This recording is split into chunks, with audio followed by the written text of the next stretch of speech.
මුදල් හම්බුනේ ස්වාමීන් වහන්සේ දැන් මට අස්සැසුම හම්බ වෙනවනේ.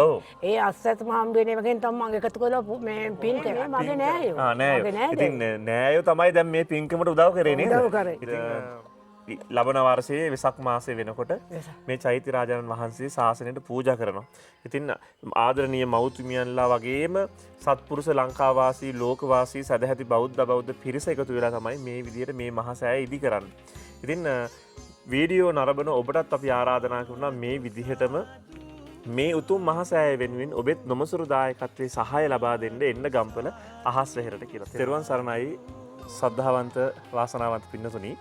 අද ගම්පල අහස් වෙහෙර මහසෑය වෙනුවෙන් වටිනා කියන පින්කමක් දායකත්වයක් අරගෙන අපේ ගම්පල පිටකන්ද හල්දොල ප්‍රදේශයේ ග්‍රාමයේ අපේ ලිලි නෝනා උපාසිකා මාතාව උදෑසනම අහස් වෙහෙරට ආවා. අපි කතා කරමු අපේ ලිලි නෝනා උපාසිකා මාතාවත් එක්ක. අම්මා මට ඉස්සෙල්ලාම කියන්නකෝ. දැන් මට කතා කරන්නේ දුරකථනේ නේද? අහස් වෙහෙරට එන්න ඕනේ කියලා ඒ හිතුණා. ඊළඟට කොහොමද මෙතෙන්ට ආවේ? මේ පුංචි කතාව කියන්න ටක් ගාලා.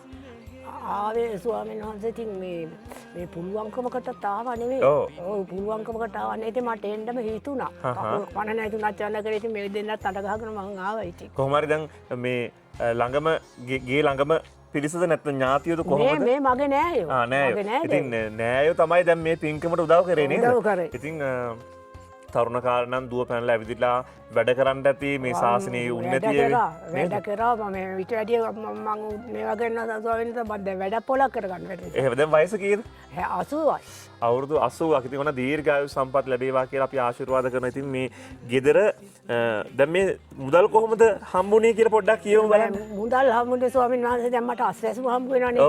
ඒ අස්සැසුම හම්බ වෙන එකෙන් තමයි මම එකතු කරලා මේ පින් කරන්නේ. පින් කරන්න. ඉතින් ඔන්න බලන්න. ඒතොර රජයටත් පින්නේ. රජයටත් පින්.